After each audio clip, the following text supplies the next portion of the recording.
Puesto que las celebraciones litúrgicas giran en torno a los sacramentos, luego de reconocer qué es la liturgia de la Iglesia, hemos explicado lo fundamental de la doctrina sobre los sacramentos en general.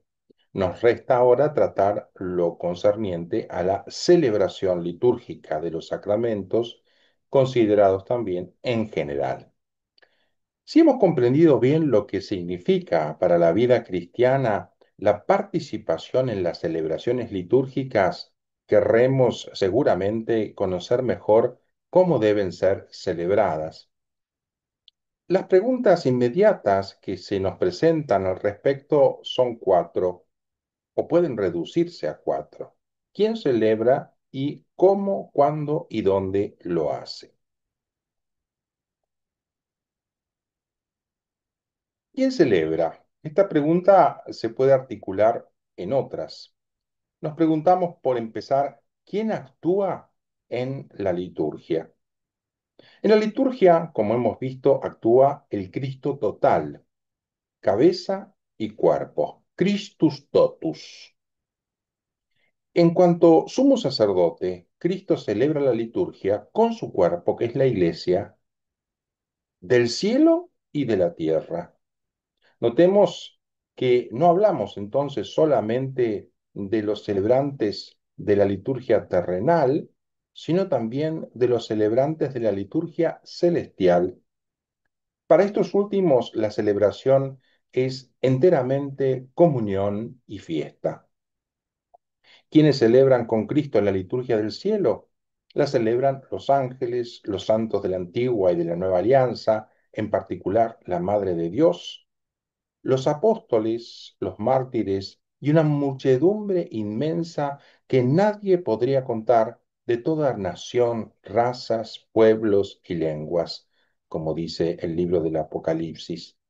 En fin, nosotros, cuando celebramos en los sacramentos el misterio de la salvación, participamos de esta liturgia eterna. ¿De qué modo la Iglesia en la tierra celebra la liturgia? Lo hemos visto en la lección precedente al hablar del carácter que confieren algunos sacramentos. La Iglesia en la tierra celebra la liturgia como pueblo sacerdotal en el cual cada uno obra según su propia función en la unidad del Espíritu Santo. Los bautizados se ofrecen como sacrificio espiritual, los ministros ordenados celebran según el orden recibido para el servicio de todos los miembros de la Iglesia. Los obispos y presbíteros actúan en la persona de Cristo cabeza, como hemos visto. La segunda pregunta general sobre la celebración de la liturgia es ¿cómo celebrarla? Y, como la anterior, comprende varias preguntas. La celebración litúrgica está tejida de signos y símbolos, el pan, el vino, el agua, el aceite, etcétera, cuyo significado enraizado en la creación y en las culturas humanas se precisa en los acontecimientos de la antigua alianza y se revela en plenitud en la persona y la obra de Cristo. ¿De dónde proceden los signos sacramentales? Algunos signos sacramentales provienen del mundo creado: luz, agua, fuego, pan, vino, aceite. Otros de la vida social: lavar, ungir, partir el pan. Otros de la historia de la salvación de la antigua alianza: los ritos pascuales, los sacrificios, la imposición de manos, las consagraciones. Estos signos, algunos de los cuales son normativos e inmutables, el agua del bautismo, por ejemplo, asumidos por Cristo, se convierten en portadores de la acción salvífica y de la santificación. ¿Qué relación existe entre las acciones y las palabras en las celebraciones, en la celebración sacramental? Las acciones y las palabras están estrechamente unidas. En efecto, aunque las acciones simbólicas son ya en sí mismas un lenguaje, Es preciso que las palabras del rito acompañen y vivifiquen estas acciones. Por ejemplo, en el bautismo, las palabras yo te bautizo en el nombre del Padre, del Hijo y del Espíritu Santo van acompañando el gesto de volcar agua en la cabeza del que es bautizado. Indisociables en cuanto a signos y enseñanza, las palabras y las acciones litúrgicas lo son también en cuanto realizan lo que significan. Para ambas cosas deben estar unidas, para la enseñanza y para realizar, actualizar el misterio de Cristo. La liturgia terrenal se expresa con signos, gestos y palabras. Así se hace presente Cristo en ella con su gracia salvadora. Así también nosotros estamos llamados a encontrarnos con Él, a dialogar con Él y a recibir esa gracia salvadora, con gestos y palabras. No asistimos entonces a un espectáculo, a un show en el que somos puramente espectadores. Tampoco somos como los estudiantes que están recibiendo la enseñanza en una clase. Lo que hacemos en la liturgia, en toda celebración litúrgica, es acercarnos a Cristo que viene a salvarnos, encontrarnos con Él, lo que exige que nos involucremos totalmente con lo que vamos a vivir en la celebración. En la liturgia tienen un papel especial la música y las imágenes. Esto hace también al modo de celebrar. ¿Con qué criterios el canto y la música tienen una función propia dentro de la celebración litúrgica?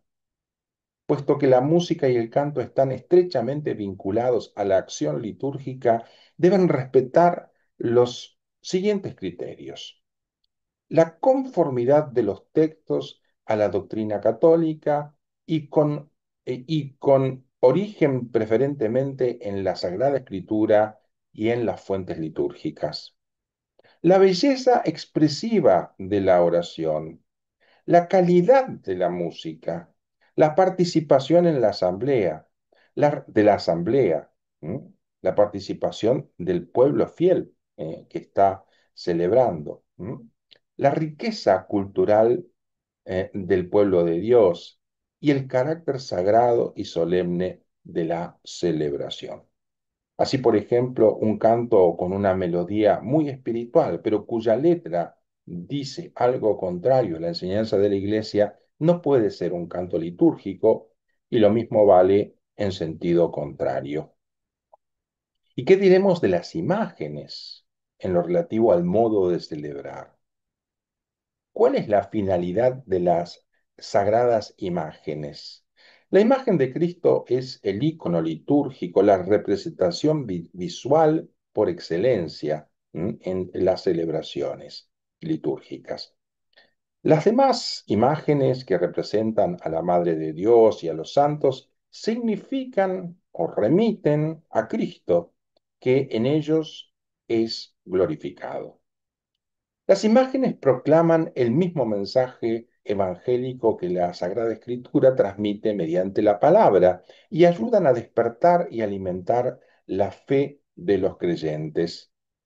El hecho de estar inmersos en una cultura de la imagen nos lleva a destacar las imágenes que son depositarias de la piedad de nuestro pueblo, a cuidarlas y ponerlas de relieve.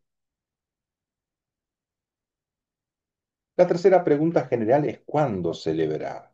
Y aquí nos referimos ante todo al tiempo litúrgico, que es el tiempo que dedicamos al culto divino a lo largo del año o durante algunas semanas especiales, como las de Adviento o Cuaresma, o un tiempo o un día de la semana como el domingo.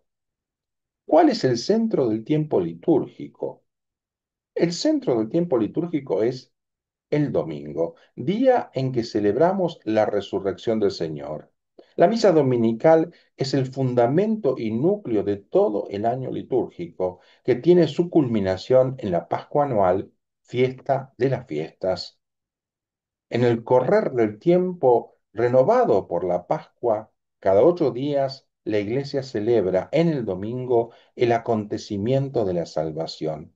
El domingo, antes de ser un precepto, es un regalo que Dios hace a su pueblo. Por eso la Iglesia lo protege con un precepto. La celebración dominical ofrece a la comunidad cristiana la posibilidad de formarse, de conformarse y renovarse por medio de la Eucaristía.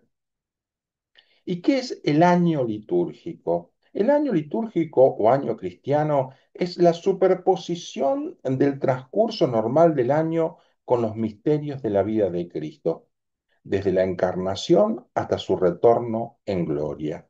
El año litúrgico comienza con el Adviento, el tiempo de la espera del Señor, tiene su primer punto culminante en el ciclo festivo de la Navidad y el segundo, aún mayor, en la celebración de la pasión, muerte y resurrección de Cristo en la Pascua.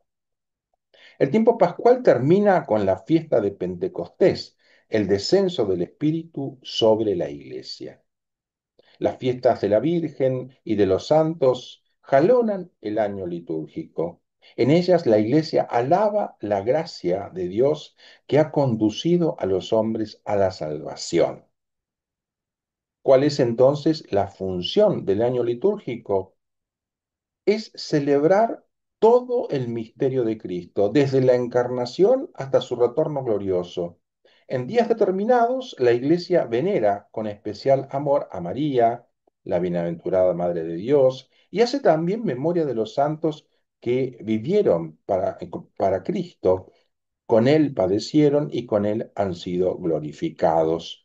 En referencia a la pregunta sobre el tiempo de la celebración, tenemos una oración litúrgica que hace toda la Iglesia todos los días del año, santificando los distintos momentos del día. La llamamos liturgia de las horas. ¿Qué es la liturgia de las horas? Es la oración pública y común de la Iglesia unida a Cristo, ¿m? Que la Iglesia unida a Cristo realiza en orden a santificar y transfigurar los distintos momentos del día. Se compone principalmente de salmos y de otros textos bíblicos y también de lecturas de los santos padres y maestros espirituales. Habremos visto cómo la rezan los consagrados, los monjes, las religiosas, por ejemplo, en sus iglesias. ¿Mm? Las principales son la de la mañana, llamada laudes, la hora litúrgica del laudes, y la de la tarde llamada vísperas. En realidad es una oración a la que todos estamos invitados y que hoy podemos hacer con mucha facilidad gracias a los canales a disposición por Internet. ¿Por qué celebra la Iglesia con tanta frecuencia el culto divino? ¿Por qué hay tantas celebraciones litúrgicas?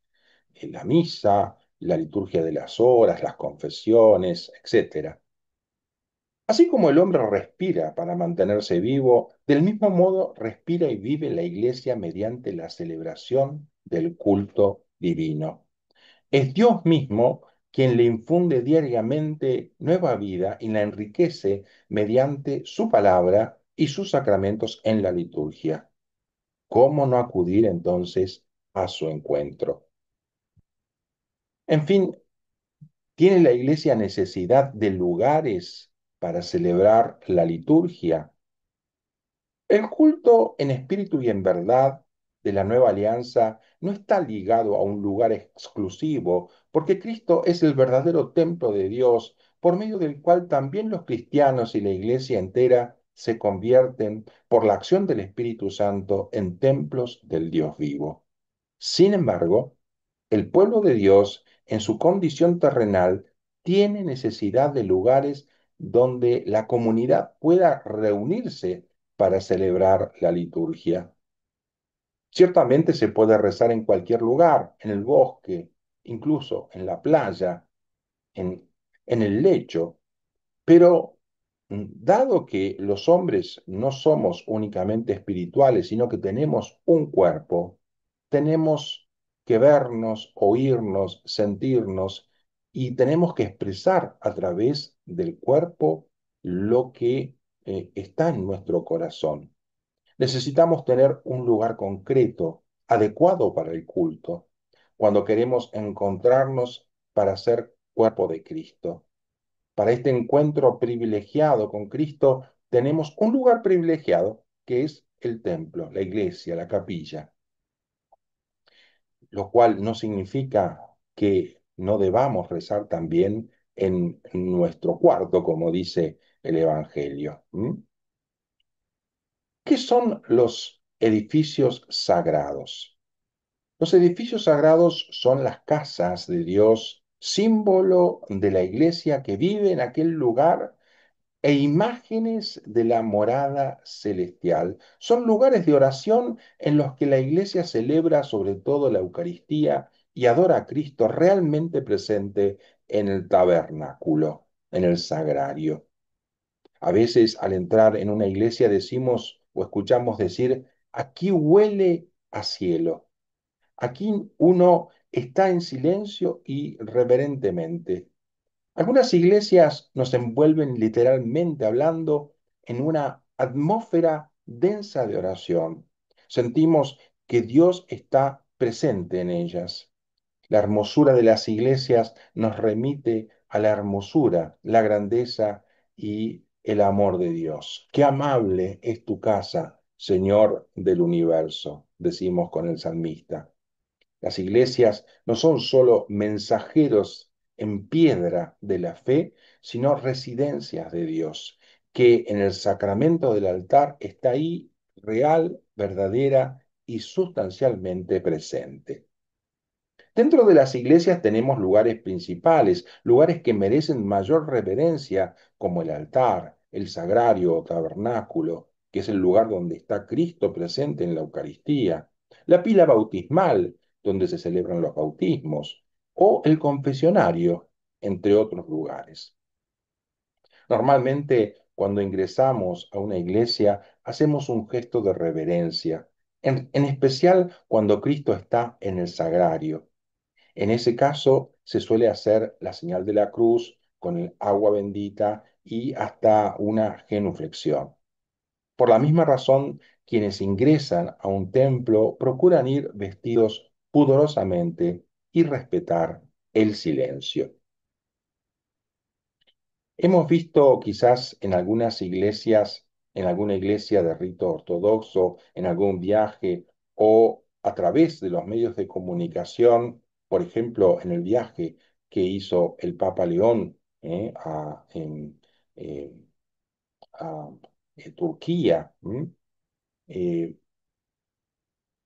en las ceremonias de algunas comunidades eclesiales católicas en otras partes del mundo son bastante distintas a las nuestras.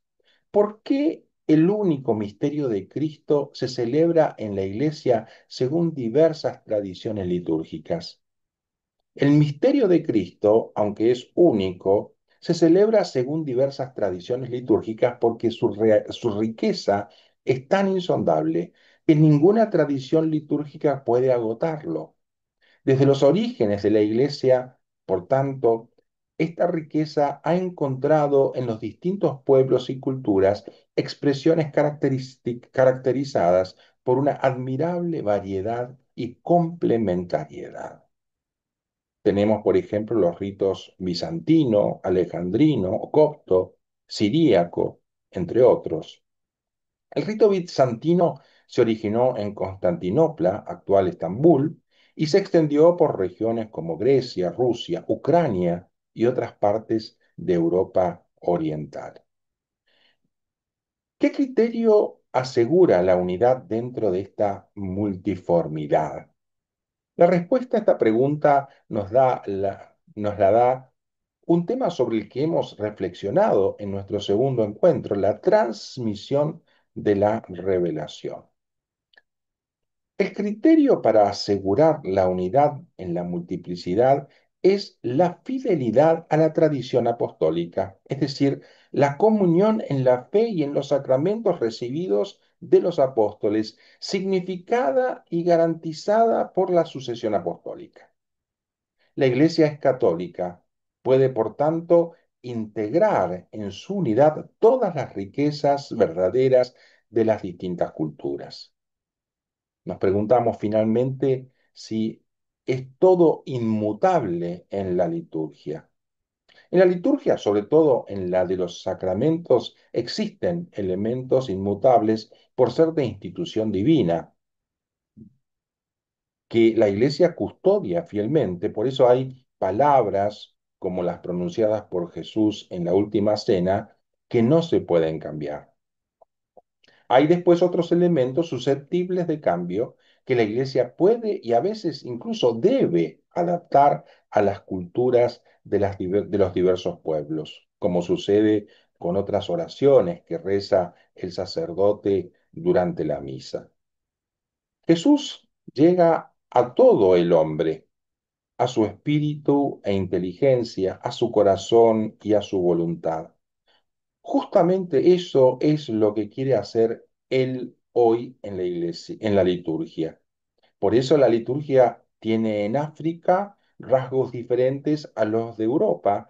En las residencias de ancianos, diferencias respecto de las jornadas mundiales de la juventud, por ejemplo, y en las comunidades parroquiales tiene un rostro diferente al de los monasterios, pero debe permanecer reconocible que es la única liturgia de toda la Iglesia universal.